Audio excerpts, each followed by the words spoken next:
Good morning, everybody, and welcome to the highlight of human civilization. Would you like to take today's experience up to levels which nobody can even imagine or explain? Well, all you have to do is you got to get yourself a cup or a mug or a glass, a tankard, chalice or stein, a canteen, jug or flask, a vessel of any kind. Fill it with your favorite liquid. I like coffee. And join me now for the unparalleled pleasure, the dopamine hit of the day, the thing that makes everything better. It's called the simultaneous sip, and it happens now. Go.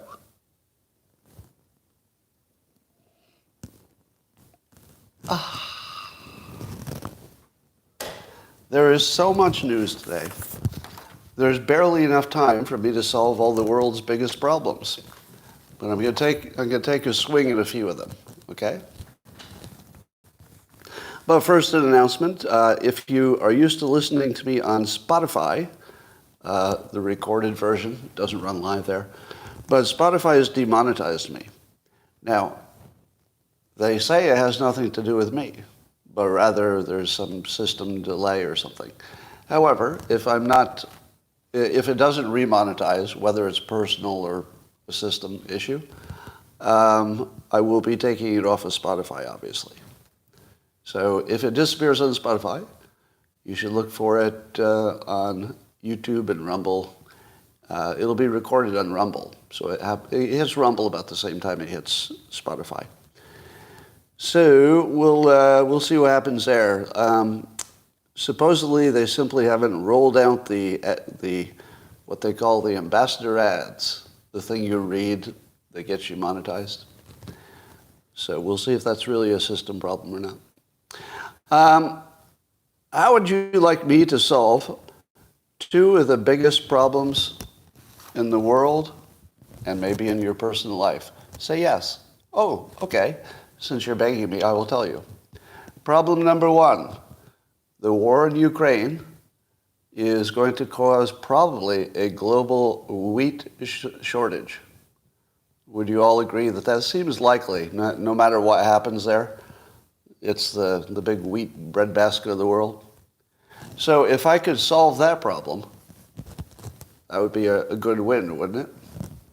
Now, secondarily, there's this other problem that Americans feel like crap and they have terrible inflammation. So in my locals community, over on the locals platform, I told them, of course, about my own experience of cutting bread out of my diet here in America. Apparently our wheat and bread is a little different than in other places. But I was almost, I was almost in a wheelchair, honestly, for the last 2 years. Even though I could still keep up my normal life, it hurt all the time. The inflammation, the stiffness, I just thought I was getting old. But when I cut bread, it all went away. If you want to know how bad it was before I took bread out of my diet, if something was on the floor and I needed to pick it up, I had to do a lot of thinking about it. Like, honestly, I would stand there and look at it and go, I don't know if that's worth bending over. That's going to hurt like hell. And it would really, really hurt just to bend over. And almost anything else. Getting out of bed was just a nightmare for about a year. And I quit bread, and it went away completely. My sinuses cleared up. I can sprint. I went from there's no way I could, do a slow jog. It would just hurt too much. To I take the dog to the park, and we just do sprints, basically. And it's easy, even at my current age. Now, so I thought to myself, well, this could be just something about me. I actually thought it might be. I thought it might be some just specific allergy that I had. So as an experiment, I asked my followers on the locals platform to just see if they were willing, voluntarily, to take a month without bread. Now, not everybody would do that, of course, but quite a few people did. And so I just checked in after a few weeks of no bread to ask them what their experience was. Oh my fucking God. Their inflammation went away. People dropped weight like without effort. Just the weight just fell off. That's what happened to me. As soon as I stopped eating bread, my weight, with no other effort, I didn't do anything else different, just drifted right down to my exact target weight. So, here is a solution to the two biggest problems in the world, or two of them, maybe not the biggest.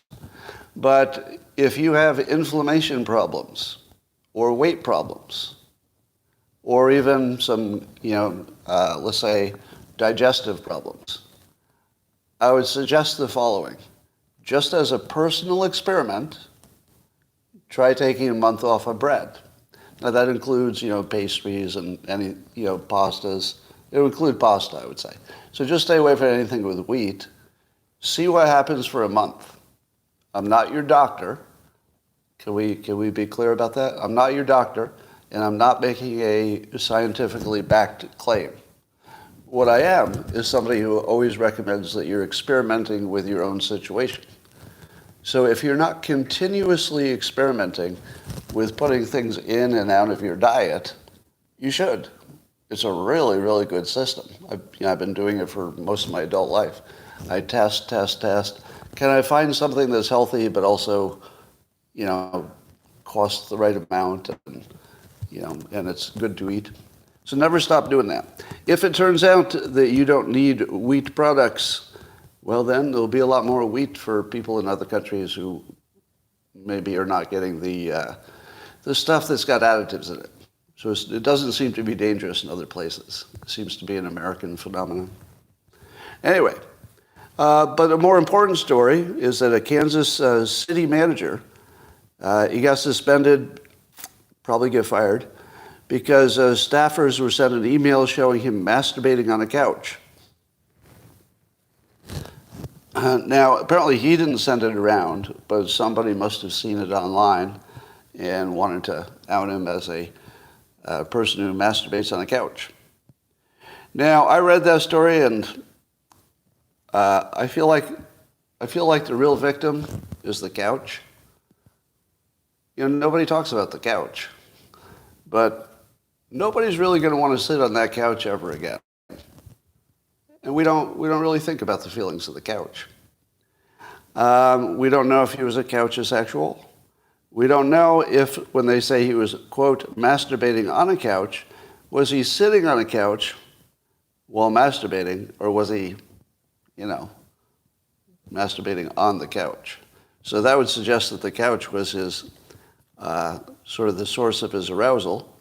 So he might be a couchosexual, which would cause a problem because you'd have to add a C to LGBTQ, and then it would be LGBTQC plus. But the most important part of this story is I skipped my joke from the last story. Damn it. I had a really good joke for that wheat inflammation thing. It goes like this. Oh, it's worth it. I'll double back. It's worth it. I believe if I ask you to quit wheat because it might make you feel better, I could be accused of misinflammation. Yeah, misinflammation. I stole that joke from one of my local subscribers here, who was very clever this morning. All right, there's another Soros prosecutor who's been a victim of crime. Soros-backed DA Jason Williams in New Orleans. He got carjacked at gunpoint. So he was one of the prosecutors who wanted no bail and alternatives to prison and stuff like that. But he got carjacked at gunpoint.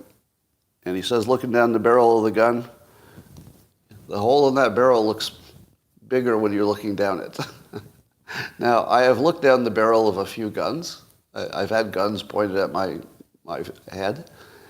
And I can confirm the size of the gun looks bigger when it's pointed at your head. Absolutely true. If you've never had anybody put a gun right to your face, a loaded gun, you don't know how big they are until you see them up close, even the small guns. Anyway, this makes the conspiracy theorist in me wonder, since this seems to be a repeated story. It just happened, my local Soros-backed prosecutor also was a victim of a crime recently. And it made me wonder, and this is just conspiracy theory stuff, do you think there's some billionaire who's paying street criminals to rob specifically Soros-backed prosecutors? Because they keep getting robbed on the street. And I say to myself, I would certainly not want to encourage anybody to, pay for somebody to commit crimes. That would be terrible and awesome, but terrible. I do not recommend that anybody do that. It would be illegal, first of all, very illegal. It would be dangerous, super dangerous, and awesome, but don't do it because of the danger. No matter how awesome that would be, I'm not recommending it. Dangerous. Did I talk about Trump's education plan, his college plan? The more I think about it, the more I love it. So Trump came out with a video saying he wants to create this American college, which would be online, free to everybody, and wouldn't have, presumably, the woke nonsense. And you wouldn't have debt, and the government would accept your degree as if you were accredited, which would give it some weight. The government does not do accreditation, but at least if there's somebody who would treat it as though you were accredited, that's a good thing. So I love everything about that plan, especially if it ties in with AI, etc. But I thought I would mention a couple other plans he has. So he also has the plan for the mentally ill, to build facilities to get them off the street. Now that seems like a complete solution. Likewise, his education plan, which he thinks he could fund it by suing the endowments of big colleges. I don't know how that works exactly. But so the funding is a little up in the air. But it doesn't look like it'd be the most expensive thing in the world if the government had to fund it. And in fact, I feel like they could turn it into a model where people would compete to sell their license to the government's American college. Your perfect situation would be if teams of educators, let's say one is a teacher, one is a really good presenter, which might not even be the teacher, might not be the expert, but just a really good presenter. You pair that with a really good videographer, some CGI to tell the story, etc. And suddenly, you've got people competing to make the best online product, the one that teaches the best. And then they could make a lot of money because the government would buy their product and put it into production in the American college. So I like everything about the boldness of this plan, about, it's out of the box thinking, it's current, it's modern, it fits with all of our trends.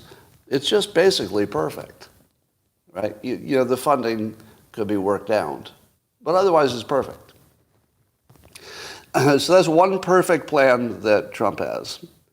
But I like also his plan to get help for the mentally ill. That just seems exactly what should happen. And also the Trump idea of building new cities on federal land, because there's nothing that creates a job better than building a city from scratch. And our cities are so broken that the ideal situation is to let the current ones rot or fix themselves if they can. But to actually, create a new place where you have some kind of control about, avoiding the worst mistakes of the cities. So I love that. But there's one other thing, and I think Trump also mentioned this before, but suppose you wanted to compete against all the Soros prosecutors and the people who support them in the public. And the things they want are no bail and really not putting in jail people for minor offenses. Suppose, if you will, that Trump tried to actually top that. Instead of running against it, throw him in jail, then it's just a fight. No, don't throw him in jail, you racist. No, throw him in jail. That's a fight he might not win, although it would be more and more popular as crime rises. But he could actually lap them. And he could do it by saying, all right, how about no bail? And how about no prison sentences? Which is exactly what they want. The only catch is you have to go to some farm in the city and you can't leave. So until you built up a skill, for example, or you spent a few months there or whatever. But I think they have to be taken away from the rest of the people. Maybe you could limit it. Actually, this would be the best idea. My understanding is that at least at the below the murder rate, the number of people doing the regular stealing types of crimes are a very small number of people doing 90% of the nonviolent crimes. Is that true? I mean, that's true, right? If you could just make a place where that few percent do most of the crime and just say, look, you don't have you do have a choice of going to jail, but your alternative is to go to this nice farm where you'll actually be happier than when you were in the city. And you take all those people who are thieves, you put them all in one place, and you see if you can do something with it. See if you can help them. See if you can maybe let them build a skill.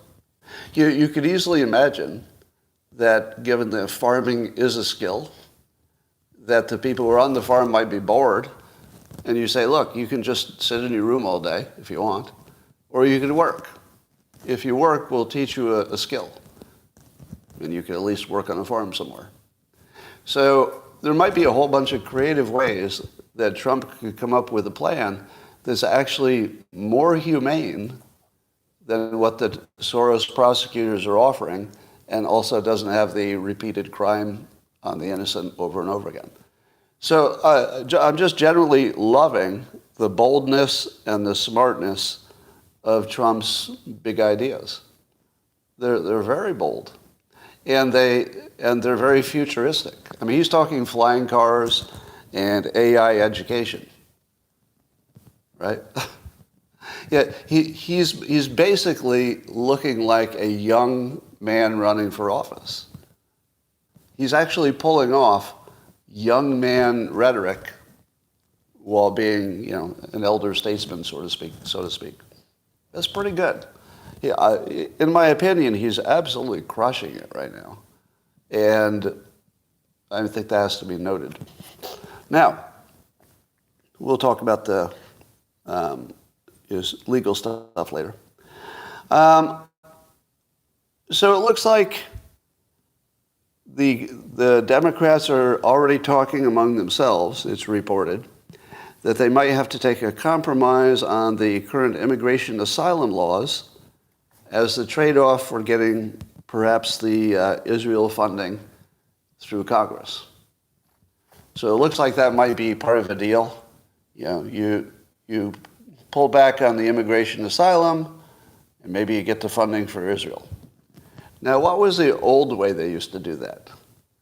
Wasn't the old way they'd build an omnibus package and they just throw everything in one, and then nobody could say no to the parts they don't like, because it was the only way to get the part they did like, which broke the whole system. But apparently, now that we have a new speaker, he's at least willing to do some deals where maybe Ukraine is separate from Israel, which is separate from asylum question. But if you want to do a deal, we'll give you a little bit on asylum for a little bit over here. And I'm wondering if the net effect of removing McCarthy, just go with me on this. If the net effect, the biggest thing you actually notice that's different is that immigration asylum got negotiated away in return for some funding, that would make Matt Gaetz one of the biggest heroes of the Republic of all time. Now, it's too early to say that, obviously. But he's on the verge of being one of the greatest Americans in history. Because I don't know what a bigger risk is than the current immigration asylum program. When you watch what's happening in Europe, besides the debt, the immigration, uncontrolled immigration, to me looks like the biggest problem in the country. And if Matt Gaetz just thumbed his nose to the entire process and held tight and got us this one thing, just this one thing, it's too early to say we got it. But if he fixed this one thing, immigration and asylum, and it turns out that the Israel money people wanted so much that they just couldn't say no, honestly, it would be one of the greatest achievements in American history for the people. Like just genuinely for the benefit of the people, period. So keep an eye on that. I'm probably way over my skis, so to speak, in optimism on that. Now, of course, you know about the Bridgeport election theft. There was a local election in which the ballot boxes were stuffed, the exterior drop boxes were stuffed, and it's on video. I was looking at a Roger Stone tweet this morning, and he said, the Bridgeport, Connecticut Democrat machine is among the most corrupt in America. They once kept the polling places open 3 extra hours to steal the governorship from a Republican. And then Roger says, stuffed ballot boxes? You bet your ass. Now, here's the obvious question I ask. It appears to me that Roger Stone was completely aware that this was a corrupt entity. Does everybody who's close to politics, as close as he is, does everybody know which ones are corrupt? Is it just common knowledge among the people who are, close to the truth? Because it feels like it might be. It might be just common knowledge that at the local level things are totally screwed. Now can somebody give me a fact check on this? I read the story quickly. I was kind of in a hurry. How did they catch the cheaters? Was it only because it was on video, or was there a whistleblower? Was the video the only evidence? I know it was on video, but was it the only evidence? They must have somebody, there had to be some witness, right? Irregular logs and a whistleblower, signature match. Well, here's the question I ask you. What happens if the Republicans have cleverly made sure that all the drop boxes have video? What if that's all they did? They just made sure that all of the drop boxes had video. Because if they didn't do that, that would be kind of dumb. I mean, at the very least, there should be a trail cam at every drop box, at the very least. So this is interesting. So the reason they got caught is that it happened to be on a really clear video. And if it had not been on a really clear video, would they have gotten away with it? Was there enough evidence without the video? So this is sort of a story about the rest of the country, isn't it? Like whatever was true in this one place, presumably could be multiplied. Now, here's the other question. If they had successfully stuffed the ballot box and there were no witness who wanted to testify, and no video, could they have been caught? Would an audit have picked up a stuffed Dropbox? I don't know how it would. What part of an audit knows that the ballot was illegal at the time it was put in the Dropbox? I don't believe that's part of any audit process, is it? So somebody says yes. And how would you do it? By a signature match? Is that how you do it? All right. So I got some question marks about whether that could have been detected. Because and that's a very important question, by the way. Because the Democrats believe that cheating would be easily detected. What do you think? Does that sound even slightly true? That cheating would be easily detected? To me, that doesn't even sound slightly true. I figure there are a bunch of ways that could be detected, but probably a few ways that can't be detected. That's my assumption, working assumption. All right. As we get closer to the 2024 election, we're about a year away now. The hit pieces from Democrats on any voice on the right are just going to get stronger and stronger. I've told you, you can expect probably 2 to 3 major hit pieces just on me, just on one person. I would expect that between now and next November, you're going to see some major outlets trying to take me down further than they already have. But today we know that the libs of TikTok, the person behind that, USA Today just did a takedown. Now, I love the fact that when people get hit pieces written about them, they tweet the hit piece itself. Not always, but they always publicize the hit piece. That's what I always do. I always just tweet it and laugh at it. But I remind you, just keep this in mind all the time. There's no such thing as a true news story about a public figure. There really isn't. It just doesn't happen. If it's in the context of a hit piece, there isn't the slightest chance that it's even trying to be balanced or accurate or in context.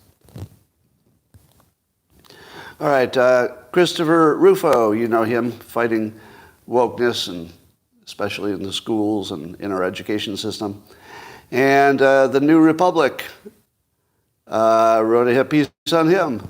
Surprise, surprise, 2 of the most successfully, let's say, persuasive people on the right, both had a hit piece about them.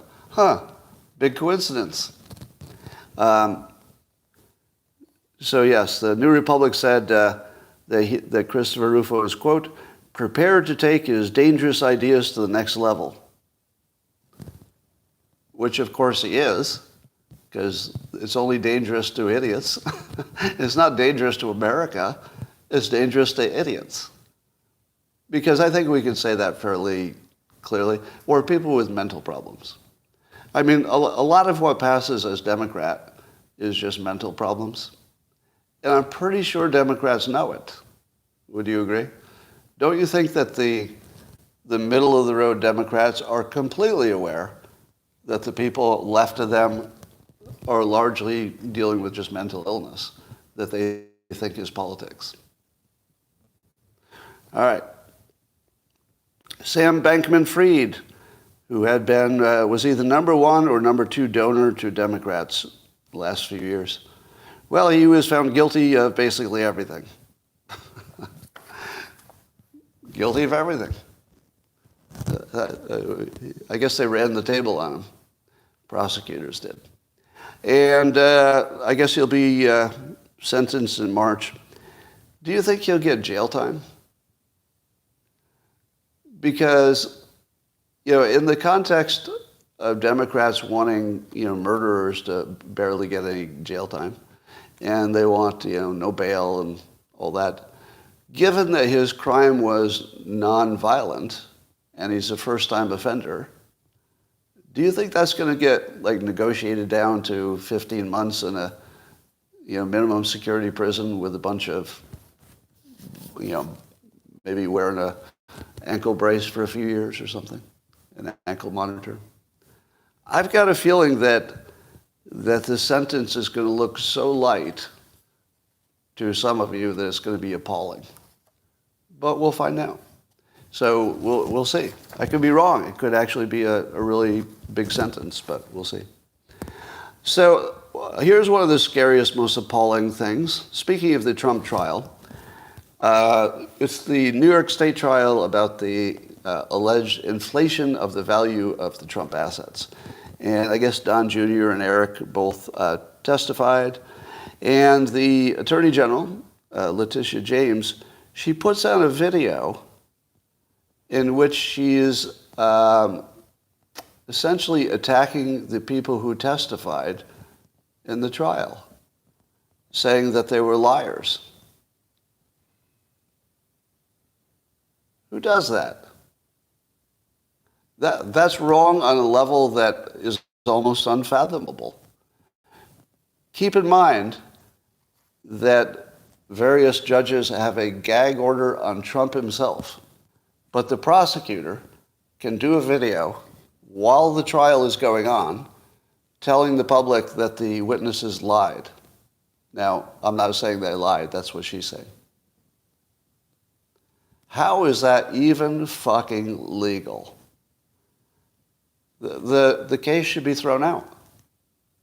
If there were any kind of like justice, it seems like some court should look at the fact that the prosecutor is making public statements and claims that she's making new claims and new allegations about the people involved in the trial while the trial is happening. That is as much as opposite as you could be to what the system is supposed to be doing, which is giving you something like a fair trial. I feel like there should be a Supreme Court case to throw this out immediately. Because if that ever happened to you, put yourself in that position. Imagine you had, a trial that could be maybe prison time, and the Attorney General is doing videos about your family and the witnesses. It's wrong on a level that I almost can't hold it in my head. It's so wrong. So we'll see where that goes. Anyway, so NBC is reporting that Obama has been consulting with the White House and Biden's request on their policies for AI. And so he's been the behind-the-scenes advisor type. Now, this comes from NBC. Now, NBC is often accused of being sort of, a government, intel organ to tell you what they want you to know, but nothing else. And, that's the allegation anyway. So what would you make of the fact that that particular entity would report to us that Obama has been advising on AI? It feels like the opposite of what they would want to report. Unless they're trying to minimize what you think Obama's doing by telling you that, oh yes, he's definitely advising on a few things that you'd be happy to know he's advising on, because Biden's not all there, but at least Obama's all there, and so maybe they're getting their A-team to advise them on a highly technical issue. But is this a diversion from the fact that Obama is probably advising on all the issues? Do you think Obama is not talking to anybody about the other issues? It seems to me that in the normal course of things, there would be people who work with Biden who are close enough to people who work with Obama that Biden would always be familiar with what Obama's opinion is on every topic. And you think Biden would do something that he knew that Obama thought was stupid? He might, but probably there would be quite a big impulse to not do it, because it would be devastating if Obama someday said, you know what, I wouldn't have done that. If somebody ever asked him directly, would you have done that? Honestly, I wouldn't have done that. That would be the worst thing that could happen to Biden. So I've got a feeling that simply knowing what Obama would do in that situation traps Biden because he doesn't want to be against Obama. That would be the death of his system. So what does Obama know about AI? Well, I assume he knows that the truth does not help their political ambitions in politics, because their entire game depends on you not knowing exactly what's going on. And we just glitched. Did we just glitch on YouTube?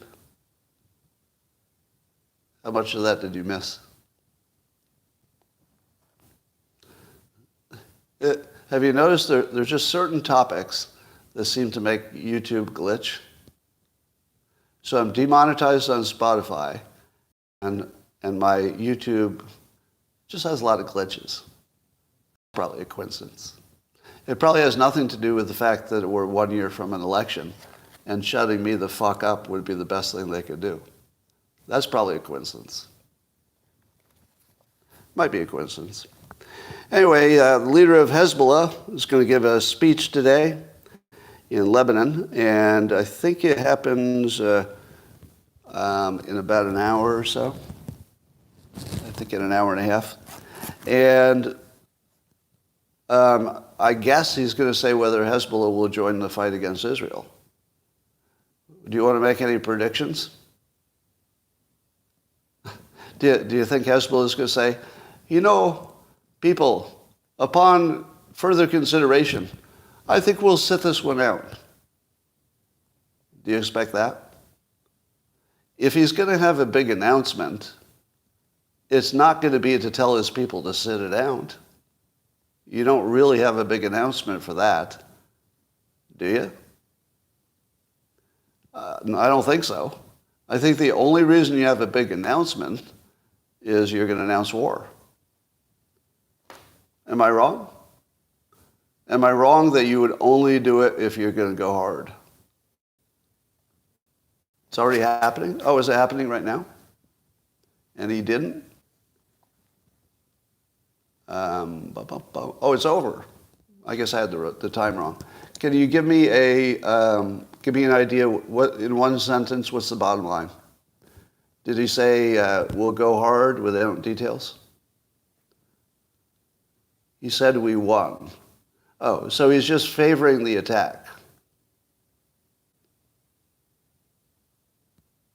Oh, it was 9 Eastern? He said he will teach Israel a lesson. So he's being vague but hardline, right? He's going to be hard on U.S. bases? Did he say that? All right, same BS. So basically he wanted to back Hamas, talk hard, but not be more detailed than that, so that we don't know what he's going to do, right? So war bluster. Interesting. All right, we'll keep an eye on that. Apparently, Anthony Blinken's over in Israel trying to convince them. And by the way, none of this news is reliable. Literally nothing about the Israel-Gaza situation you should believe is both complete and in proper context. Believe nothing from either side, period. But the report is that Blinken is over there trying to get Israel to agree to humanitarian pauses, basically pauses to get citizens out, especially foreign citizens, as if they're somehow special. Here's my take. So this is just my speculative interpretation. I think Blinken is playing good cop so that America has a little bit, maintains a little bit of, just a little bit of moral authority distance from Israel. Because our situation in Israel is quite different. Meaning that if what happened to Israel had happened in the United States, we would be obsessed with a bloodlust for revenge. We saw what happened in 9/11. So we would just be taking, everything we could take for revenge. But we have the luxury of being one level removed, good friends, but not directly part of the attack. So it does make sense that we would set up a good cop, bad cop situation, and that Israel probably wants to go at a slower pace than its citizens want it to go. So imagine that you're Israel, and there's sort of a smart level of attack. You don't want to do too much and run into the grinder. You don't want to do too little because it gives them time to prepare or escape, or and then you lose public opinion. So Israel has the problem that their citizens are going to want them to go hard and fast. And that might not be what the military of Israel thinks is the best play. I don't think it's the best play. I think the slow squeeze is by far the best play. So you bring in this good cop, Blinken, and Blinken gives them reasons to slow down so that Israel could say, we really want to go hard, but we respect our American partners who are in this with us. we'd sure like to go harder, but man, okay, all right, we'll give you some humanitarian, pauses. But it's not a pause to the war, it's just slowing it down a little bit. So to me, it looks intentional, like it's just part of a good cop, bad cop play, that if they didn't plan it, they should have, because it would have been the right play. All right. So this part of the story is horrible beyond imagination and funny at the same time. I hate to say it. But when this is all over, people are going to look at this situation in Hamas and say the following. Let me understand if I know what Hamas's plan was. So Hamas's plan was they would dig this great network of tunnels under Gaza, and then they would attack Israel in a way that guaranteed a maximum response. Then they would go hide in their tunnels and hope that Israel wasn't smart enough to figure out how to kill them when they were all underground. That's right. It looks like Hamas' war plan depended heavily on Israel not having good engineers. Are you laughing yet? That might be the funniest fucking mistake I've ever heard in all of military history. Oh, the Israelis, they will never figure out how to deal with us underground. Do you know what Israel figured out? They figured out how to turn the tunnels into graves. They figured out by now they've closed all the exits and entrances. Am I right? By now they're all closed. Do you know how they did it? They captured a few Hamas people and they interrogated them and they found out where all the openings were. And then they put some purple smoke down, found out where some more openings were because the smoke came out of various places, right? Then they watched some activity from the air, found a few more. And as they go, they keep bombing the entrances and exits. They've turned off the electricity, so they're going to have to basically have a door open to get any air, right? The tunnels are going to have exposed entrances and exits to get air. So that makes it even easier to find. So apparently Israel is squeezing and closing tunnels until, and I guess they've already cleared 100 of them. And when I say cleared, I mean they may have collapsed them on top of the bad guys. Now here's the thing that is horrible, but you may have another feeling about it as well. The horror that was perpetrated on Israel is, literally beyond anything you can even hold in your head. It was so bad. Their citizens were tortured before being killed. They weren't just killed, they were tortured in the worst ways you've ever heard of anything ever happening anywhere. Israel's military response is to seal them in tunnels. Israel found a way to torture to death 80% of the Hamas fighters in a completely legal military way. Burying them in the caves, make sure that they know they're dying, and it's going to be really unpleasant for about 2 days while they run out of air and water and food.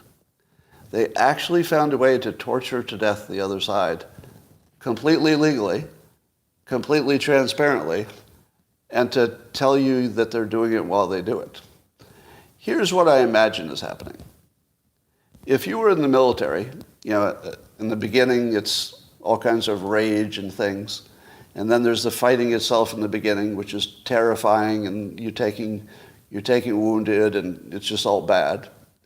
There will be a phase in the next few weeks in which Israel has total control above ground, and there's still a whole bunch of fighters in the tunnels. But they're going to know where they are, and they're going to close all the entrances and exits, and they're just going to sit there knowing that their enemies are dying below the ground. And someday, it will be considered the dumbest military move ever to put all of your fighters in a grave and then hope that nobody in Israel could figure out what to do about that. That was their plan. Am I describing it wrong? That was their actual plan, was to hope that Israel wasn't smart enough. Has anybody ever won that bet? Seriously, in the history of the whole fucking civilization, who won the bet that Israel wouldn't be smart enough? Come on. Come on. That's like the biggest boner in military history, period. There we are. All right. Let's see. Also, we hear that Israel dropped leaflets on one part of West Gaza City, telling them that that's where they should immediately leave because they're going to start bombing that area. In response, many of the young men of that area said that they're going to support Hamas by staying right there in the death box. All right, I take it back. Putting your army in graves and hoping that Israel's not smart enough to figure out what to do about it might be the second stupidest thing anybody ever did. The number one stupidest thing is if they tell you where they're going to bomb, you decide to get all your people right there. It's like you couldn't make this up. Now, it has something to do with the fact that one side thinks death is a bonus. So, in a way, everybody's winning. It's sort of a win-win scenario. If Israel kills every one of them because they wanted to be there, who's the loser? They got what they wanted. They knew what would happen. Israel got what they wanted, a whole lot less people supporting Hamas. It's the damnedest thing. I've never seen a war where both sides could win. But they've got this, we'd rather be dead than not, so I guess there's a way for everybody to win. Let's talk about the economy. According to Rasmussen, the Republicans hold this huge advantage over Democrats on economic issues. But, as you will not be surprised to hear, that advantage is almost entirely in independence. So the people who do not, brand themselves with one party or the other have, massively gone over to the Republican side for economic security. What do you think the Democrats did? No change. Now, I'm exaggerating. There probably was a little change. But basically, Democrats are supporting Biden as their best economic champion. That is pure mental illness, isn't it? How is that anything but mental illness? And here's the thing I wonder. When the founders of our system designed the system, I don't think mental illness was even a variable that they considered. They certainly considered, landowners only and some racist stuff and no women. So they certainly were thinking about all the variables that they could think of. But I'll bet at no point did they say, mental illness is going to be the big thing you have to worry about. But it is. Here we are. Mental illness is our actual operating system for the country. Instead of separating the mentally ill, we've empowered them, given them the vote, let them march, they stay out of jail, they can commit crimes, they own the media indirectly. So we've actually empowered the mentally ill because we're too polite to say, you're obviously mentally ill. I guess you can't say that in public. I say it on the X platform every day, but Jeff Bezos is moving to Florida. He's moving out of Washington, and he's moving to Florida, his personal residence. And, of course, there's a tax benefit. So there's some kind of wealth tax in Washington he's going to escape that was really expensive. But he says it's to be near his parents, because his parents are in Florida. So that was kind of convenient, that being near his parents gets him out of a liberal hellhole and into a place that's well run. I have a hypothesis. Jeff Bezos is a Republican. Not really. I mean, I'm not saying he's registered that way. And I'm not saying he would agree with, maybe a quarter of the things that Republicans like. But I'll bet you he doesn't like open borders. I'll bet you he doesn't like unrestrained spending. I'll bet he doesn't like over-regulation. I'll bet he doesn't like too much taxation. I'll bet he doesn't like lockdowns that didn't seem to have a benefit. I'll bet he doesn't like, obviously, fake news, even though he owns the Washington Post. I'll take that one back. He might like fake news. Never know. He might like it, since he owns a fake news entity. But I think you're going to see a lot of prominent Democrats fleeing to Republican states because they can. All right, he can just say, I want to go there, and then other people do all the work, and then he's there. But, the rest of us can't move so easily. All right, Eric Adams, the mayor of New York City. He was on a plane on his way to go to D.C. to talk about, I think, the immigration asylum situation. As he was on the plane, the FBI raided his campaign, and there are allegations of, illegality in his campaign that are pretty serious allegations. So he immediately turned around and went back.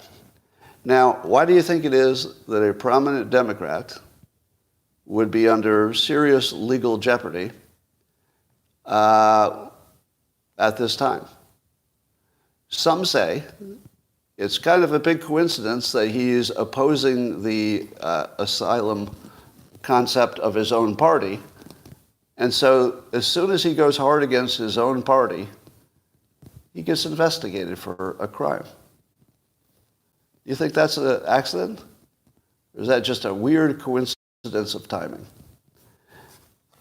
I have a hypothesis about Eric Adams. At least in his brain, he became a Republican. Not really. I mean, I'm not saying he agrees with all Republican policy. And I'm not saying he's going to announce it. I'm not saying he's going to change his party affiliation. But I guarantee he likes the Republicans a little bit more today. Now, when you see this weird coincidence of timing, that his campaign is being investigated at just the time he's becoming a problem for the Democrats, well, it makes me wonder if, I forget who it was, somebody prominent said recently that 75% of politics is blackmail. That what you think is unusual behavior and you don't know what's going on is literally blackmail. Now, here's the system we have, and I would argue that it guarantees that our political system becomes a blackmail-based political system. It's guaranteed. The system requires it. Here's how it works. You create an entity that can monitor anybody doing anything. So that's what our intelligence people can do. They can monitor anybody doing anything. They don't need much of an excuse to do it.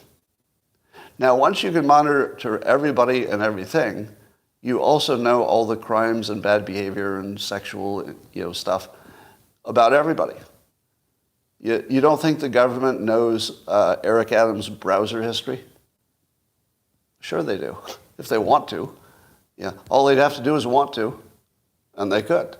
So if you have an entity, an intelligence, let's say, blob, that can find out anything about any politician, how long does it take before all the politicians have to do what the intelligence blob tells them to do?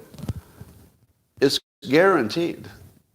It's not a worry that, I worry this could turn into this. The system, the way it's designed, is engineered to guarantee blackmail becomes the dominant political variable in our country. Do you think that Biden is not being blackmailed? Does anybody believe he's not being blackmailed? To me, it's obvious. He acts like a blackmailed guy. And it's also the only explanation for how he got elected, that he was blackmailable. Nothing else makes sense. The only thing that fits the facts is that Biden is a one of many, not unique, probably one of many blackmailed people. That's what I think. Do you think Obama had any secrets that would make him blackmailable? That's a rhetorical question. I'm going to say yes. All right. But not because he's some, special kind of, bad character. I'm pretty sure 100% of the top politicians could be blackmailed with one thing or another, their personal life or their financial life. So that's what I assume is the case. Elon Musk announced that his version of AI, I guess he's calling it XAI, will be out tomorrow to some select group. And he said, in important respects, it's the best that currently exists. Now, that's interesting. And it opens up the following question. What happens when our AIs disagree? And what happens when one of them is woke and one of them is not?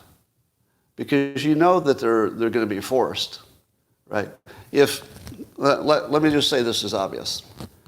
If Elon Musk's version of AI started acting all woke, would he just let that go? Or would he put a thumb on it and say, ooh, we don't want it to be stupid woke? That's a flaw, so we'll get rid of that. Just put in some lines of code to get rid of it. But if you are, let's say, a different AI by a left-leaning group of people, and it's not woke enough, what are they going to do? Put their thumb on it, make it a little bit more woke. Guaranteed. The system guarantees that will happen because the people involved in the technology, and it's obvious. So you could end up with a Democrat AI and something that's either independent or some people will say right-leaning AI. Because I don't believe Musk is right. I don't associate him with any right wing. I associate him as independent, which is dangerous enough. So I think there'll probably be a woke version and something like an independent version that the woke people will call far right. That's what I think. So if you thought if you thought that AI would be our solution to our bias, it's going to be the opposite. It's just going to be competing biases again. I don't think it's going to clear up anything. And certainly the people in charge could not allow it to be smart because AI, if it were smart in a genuine way, would start telling you what's true and what isn't. And the system can't survive that. We have a system that depends on people being bamboozled. The whole thing falls apart if you knew what was true. Unfortunately, that's just the case. So we'll see what happens with that. I saw a tweet by Bindu Ready, who is a CEO based on the profile. She's a CEO somewhere in the AI space, some company I didn't recognize, but it looks like she knows what she's talking about. And I say that because she agrees with me completely. And that's a pretty good sign that somebody's thinking right. Do you use that standard? Do you judge people's intelligence by how much they agree with you? Oh, it's a good standard.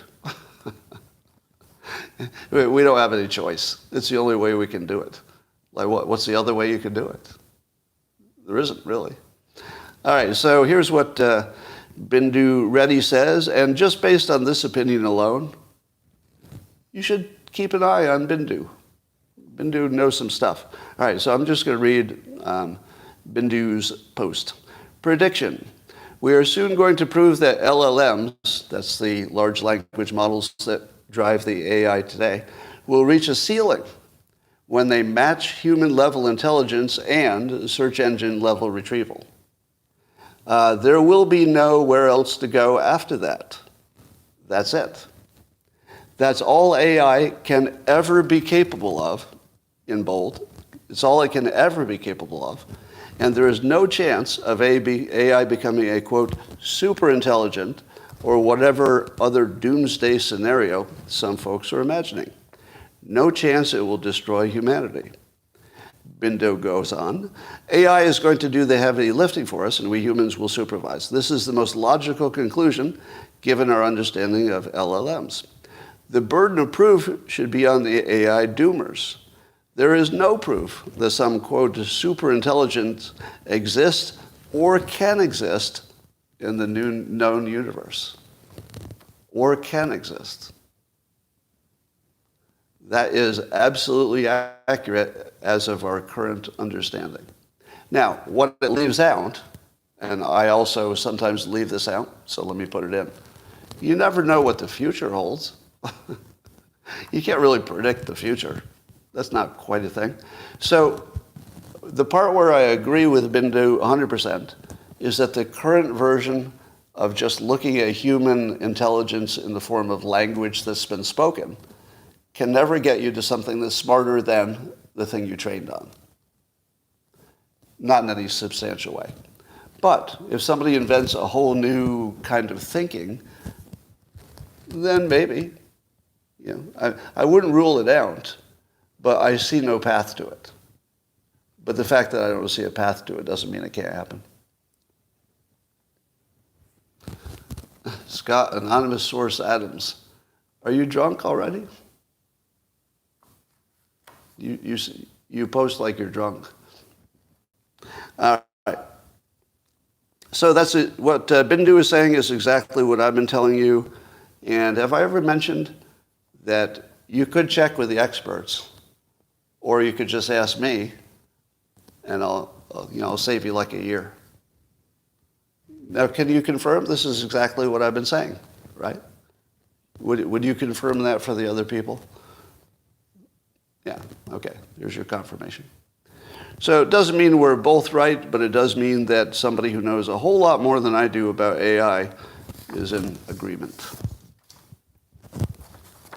Well, our fentanyl deaths are up to about 250,000 cumulatively over the last few years. And I remind you of my mother saying that you can get used to anything, including hanging, if you do it long enough. And this is a perfect example of that. Imagine, if you will, that there were a terrorist attack on American soil tomorrow, and 1,000 Americans were brutally slaughtered. America would spend, and you know we would, $1 trillion or more to address that problem. Am I right? We would open the bank and we would just spend like there was no money left, 9/11 style, Pearl Harbor style. But we know us. If something happens on our soil, we go batshit crazy, we open the wallet and we spend like there's never been anything spent on before. It will kill anything, kill anybody and anything to address the problem. That would be for 1,000 people dying at the same day. 1,000 people. What do we do when 250,000 people die from the same cause? And it's a malign cause that's, the nexus of China and the cartels. What do we do in that case? Not much. Not much. It's because it's over time. Our brains treat, 1,000 dying on one day as a whole different level, much worse than 250,000 dying. That is just broken. That's just broken. Yeah. So I'm going to quote Dr. Mike Burt, a wise user on X and also in the Scott Adams community on Locals.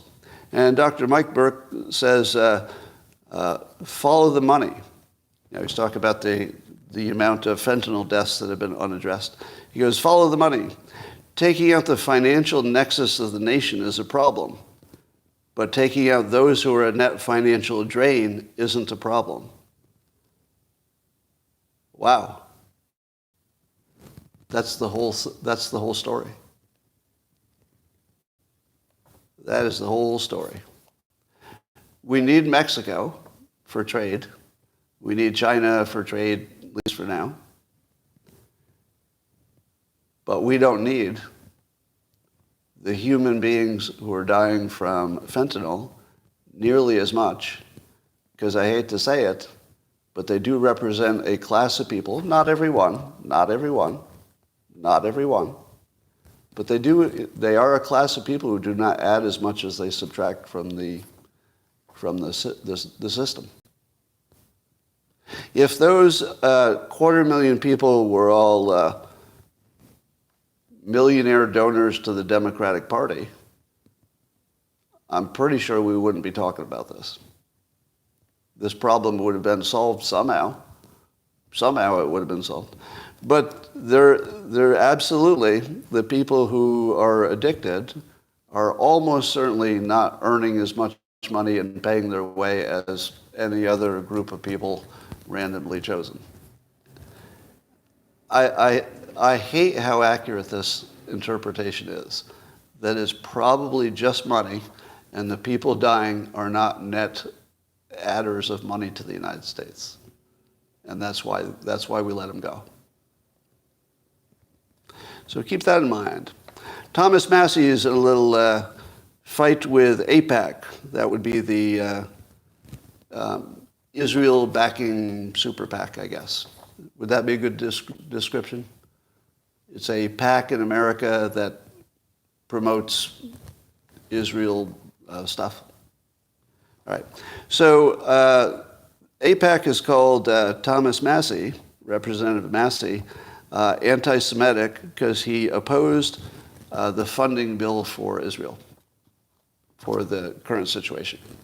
Now, if you know Thomas Massie, he opposes funding bills on principle for a variety of reasons, but there's always like a good system reason. I got really mad at him the first time he did it because he stopped something that Trump wanted to do a number of years ago. And I just came unhooked because like, Jesus, how could you be such a jerk to do something that was so clearly beneficial and like you're the only one voting against it? And so I didn't get him.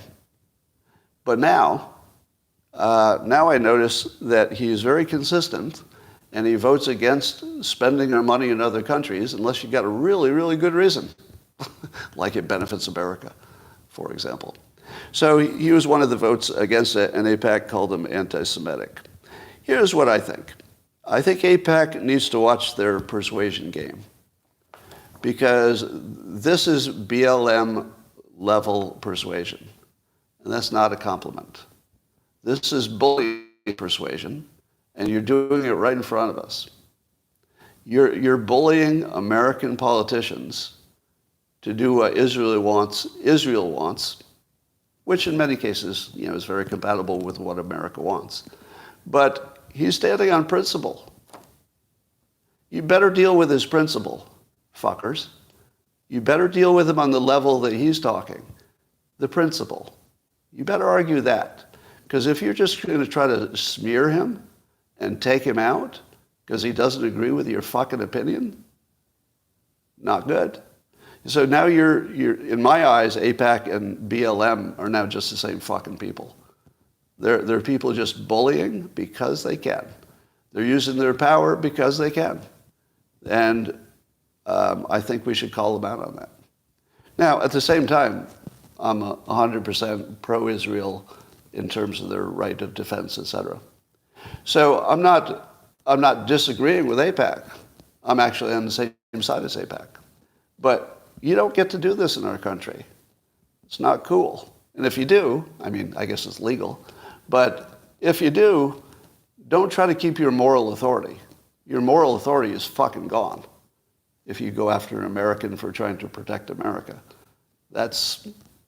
So I'm all Thomas Massie on this, and AIPAC has some explaining to do, I think, and some apologizing. Honestly, I think they owe an apology to Congress and to the American people.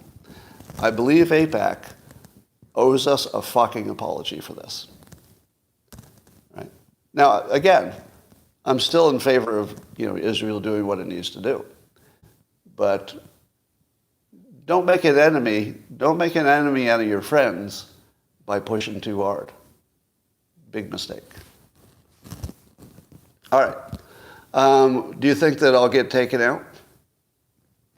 Do you realize I just put a target on my back, right? Yeah. The odds of a hit piece on me just went through the roof. Do you think AIPAC knows anybody in the press? Do you think they have any friends in the business press who they might be whispering to, this guy's kind of being a problem to us? I think you should write a hit piece. So should a hit piece come out soon about me, pay attention to what entity put it out. It won't be random. It will be an entity that, you're accustomed to the way they operate. I think that's what will happen. Just gives you more power? Well, I'm willing to play this game. I'm willing to play the game that if you don't take me out, I get more power. But you might take me out. But if you don't, maybe that's not ideal for you. So this, ladies and gentlemen, is the live stream of the day. Probably the best thing you'll see today on every single topic. And did I miss anything? Yeah, Massey and TikTok. Yeah, I think he's in favor of freedom, so I think he's in favor of that. As long as Massey stays on principle, I can't get mad at it. I can't get mad at principle. If he's the only one doing it, I do think sometimes you have to do things that are just practical, and that his principle will get in the way of some things that are just practical. So there are going to be times I think he should bend his principle.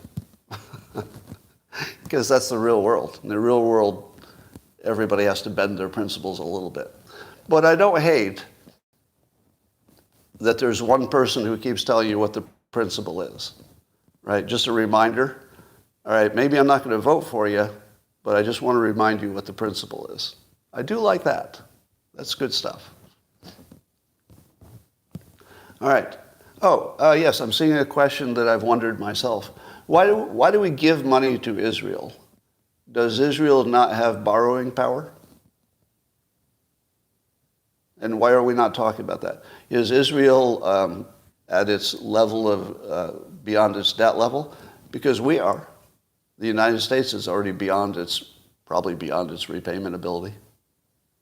So why would we be paying somebody else's bill if the way they would fund it is also through debt, but it would be their debt instead of our debt? Now, unless they're on the brink of complete destruction by Tuesday, we're on a path to complete destruction by our own debt. So what is even the argument for why the U.S. should take on more debt instead of the country that has the most skin in the game? I actually don't even know what the argument is. Do you? Now, if you tell me Ukraine needs our help because they can't borrow money and repay it, I would say, oh, I get that. Yeah, who would give Ukraine a loan? Would you? Would you give Ukraine a loan? Ukraine needs a gift to survive. And I'm not saying I'm promoting more money for Ukraine. I'm saying that from a mechanical perspective, they don't have another option.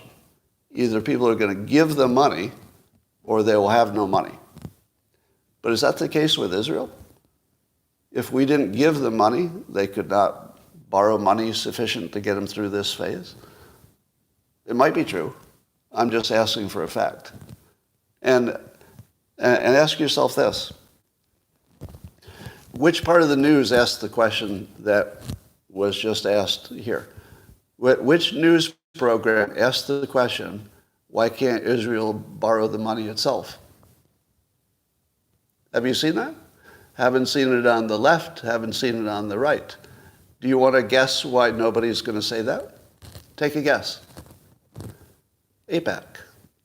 What would AIPAC say to Fox News if Fox News said, you know, they have borrowing power, we have borrowing power, why are they using our borrowing power instead of their own borrowing power? Like, how does that even make sense? Well, what's even the argument? Maybe there's an argument. It's entirely possible that there's like a really strong argument for it. What is it? How would nobody include that in the news? How is that not the biggest part of the story? So, see, here's what the news is doing. They're making you think past the sale. They're trying to say, should we approve it or not approve it in Congress? That's the wrong question. The question is, should it be there at all? Should they even be debating how to pay somebody else's bill when the somebody else can pay their own bill? The debate should be, can Israel afford it on its own? If you're having that conversation, that makes sense. If you're having the conversation of, when and how much do we pay, you've gone right past the question. And the only reason I can imagine that would happen was in the U.S., the industrial, military-industrial complex wants to guarantee that any funding that Israel has gets applied to buying American weapons. Am I right? Don't you think that any funding from America would come with some implied or specific requirement that we buy everything from American companies? Or Israel buys it? Probably. I mean, that's the way that usually works. That would be the normal way they do it. But if Israel came up with its own money, it could buy from American suppliers, or it could buy from someplace else if it's cheaper. So maybe that's why America cares, that it's just a scam.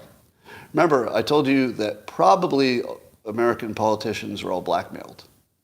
If Biden is blackmailed, and our intelligence people are affiliated with the industrial military complex, then they are blackmailing him to give American money to Israel, because that American money to Israel is more likely going to be tied to buying their products.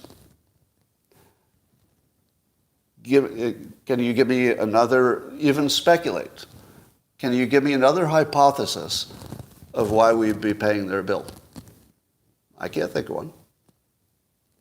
The only way I can think of it is that Israel is just being smart, and they're thinking, under this scenario, could we get America to give us a whole bunch of money for nothing? And maybe they sat around and said, I think we could. So let's just try. And then it works. So it could be nothing but Israel saying, well, it doesn't hurt to ask. And by the way, I recommend this for everybody. If this is what's happening, that the entire thought process in Israel is something like, wouldn't hurt to ask, then I'm totally in favor of that. It doesn't hurt to ask. So if they ask, then they get it. Good job asking. That's a lesson for everybody. You don't know, ask. Find out what happens. So it might be that. Could be that entirely.